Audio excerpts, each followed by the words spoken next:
He heard her before he saw her, the soft slap of bare feet on stone, her voice calling his name, the way she always did.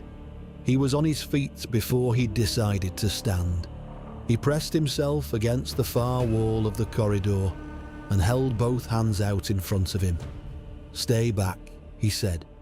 She stopped, looked at him the way children look at adults who've suddenly gone strange. Head tilted, not frightened yet, just confused.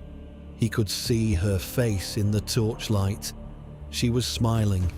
She didn't understand. "Don't," he said again. His voice broke on the word. She took one step toward him. Before the gold, before the god, before the curse, Midas was the king of Phrygia. Phrygia was not a poor kingdom. His storehouses were full. His orchards were heavy in autumn. He had wine from Thrace, grain from the valleys, servants who anticipated his moods. But Midas felt that it wasn't quite enough. One more shipment of silver, one more conquest, one more alliance sealed with gold. It was always almost enough. He was not cruel. He was not stupid. He was a man who'd learned that a king without wealth was a king whose word meant nothing. A kingdom without gold was a kingdom waiting to fall. His daughter was 9 years old. Her name was Zoe, which in the old tongue meant simply life. She had her mother's eyes and her father's stubbornness, and she thought the palace rose garden was the most important place in the world. Every evening after supper, she dragged Midas there by the hand, pointing out which buds were about to open, reporting on their progress with the seriousness of a general describing troop movements. He went most nights, but some nights he was tired. Some nights the council had kept him late. He found that when he was in the garden with her, the hunger that lived in his chest went quiet for a while. He didn't think about that enough. He would. The old man was found in his rose garden, tangled in vines, sleeping off what appeared to be a spectacular amount of wine. His name was Silenus. He was the oldest companion of Dionysus, god of wine, of wildness, of everything that escapes the neat edges of control. Midas recognized him instantly. He had the old satyr cleaned up, seated at his table, given food and wine. Good wine, the kind he kept for important guests. And for 10 days, Midas listened to him talk. Silenus told stories about the gods, about the edges of the world, about lands beyond the known world where rivers ran backward and giants slept in the mountains. Zoe sat beside her father on the 3rd night and listened too. She fell asleep against his arm somewhere around midnight, and Midas carried her to bed without waking her. When he came back, Silenus was still talking. Midas sat down and listened. His daughter was asleep upstairs. For the first time in years, he found himself thinking about her more than the treasury. On the 11th day, Dionysus came to collect his companion. He appeared at the edge of the tree line at dusk. He thanked Midas. He said it genuinely, and then he said the words that would split Midas's life in two. "Ask me for anything. I will give it to you." A god's gratitude extended freely. Midas didn't hesitate. He didn't waver. He didn't ask for health or victory in war or another decade in the garden with his daughter. He asked for the one thing that had always felt just out of reach, the thing he was certain in that moment he needed above all else. "Let everything I touch turn to gold." Dionysus looked at him for a long moment, not with contempt, not with pity, with something quieter than either. Then he nodded. so be it. It worked. He touched the pillar beside his bed and watched gold crawl across the marble like sunrise. He pressed his palm to a wooden chair, solid oak, inlaid, built by his grandfather's craftsman, and felt it stiffen and gleam. He walked barefoot into the garden and touched the grass and watched it stand straight and bright as wire. He laughed. He actually laughed, out loud, alone in the morning garden with gold spreading at his feet. He moved through the palace, touching walls, columns, door frames. Everything responded. Everything turned. For a few hours, the world felt like it had finally agreed with him. The hunger started around midday. He sat at his table and reached for a fig. Gold. A heel of bread. Gold. He lifted the wine, watched it stiffen before it reached his lips, and set the cup down. He sat very still. Nothing he tried worked. He skipped dinner with Zoe so she wouldn't see it. He stood up from the table, walked to his window, stood there with his hands at his sides, not touching anything, looking out at his golden garden while his stomach pulled tight. He thought about Zoe's face when he'd gotten home the night he met Dionysus, sitting on the top step of the staircase, waiting. He should have told her about the wish. He should have said something. Zoe had a habit of finding him when something was wrong.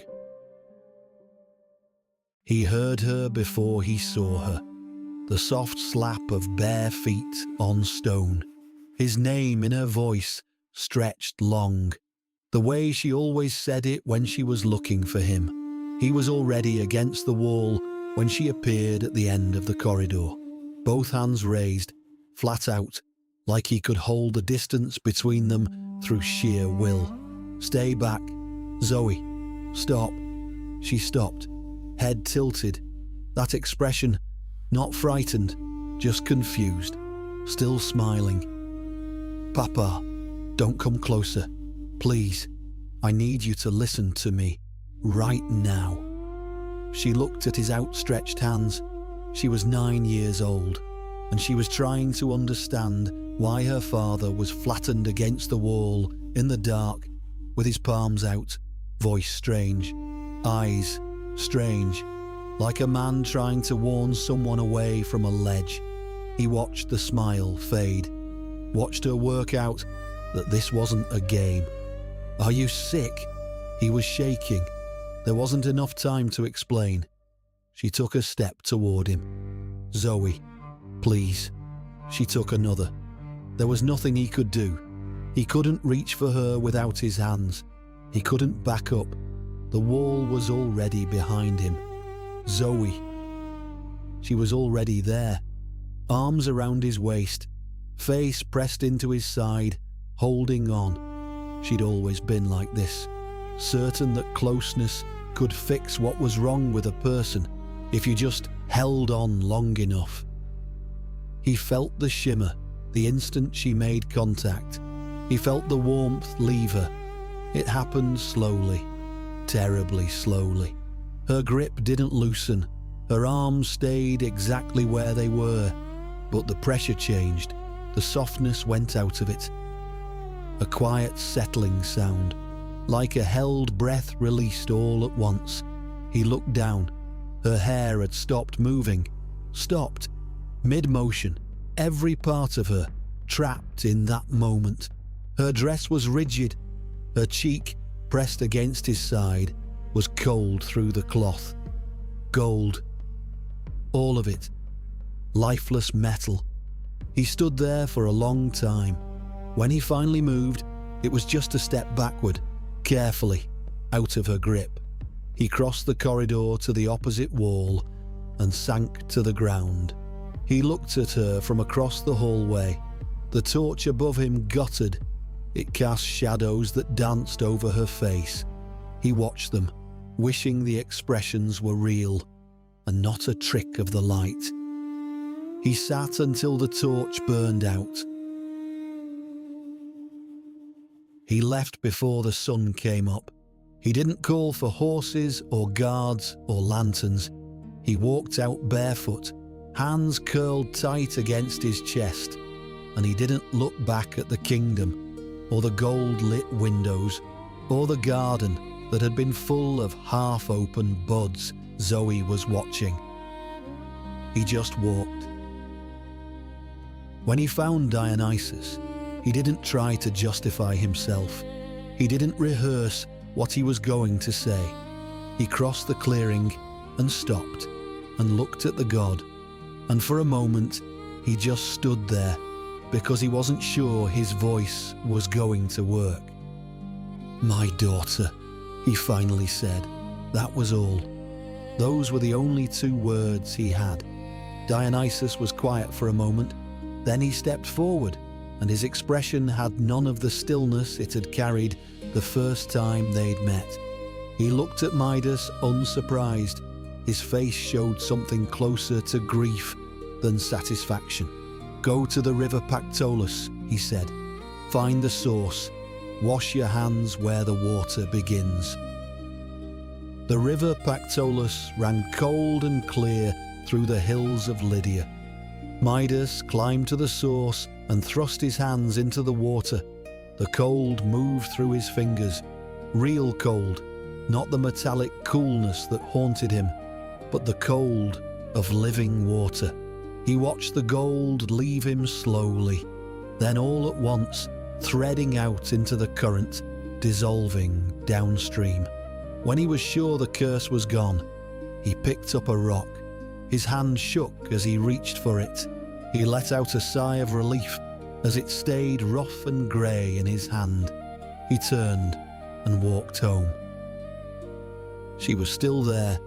He'd known she would be. He'd thought about it the entire walk down from the mountain. What he would find, what he would have to face. He'd had hours to prepare himself. It didn't help.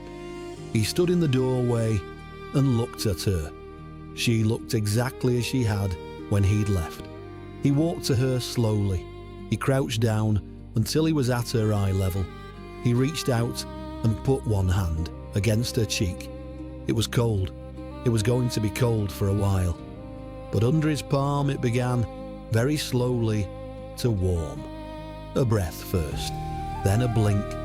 Then her eyes found him, crouched in front of her in the dark, and she said his name. Quiet, soft, still half asleep in the way of it. He didn't say anything. He put both arms around her and held on. He went to the garden with her every evening after that. Even on the nights he was tired. Even on the nights the council had kept him late. He never missed a night again.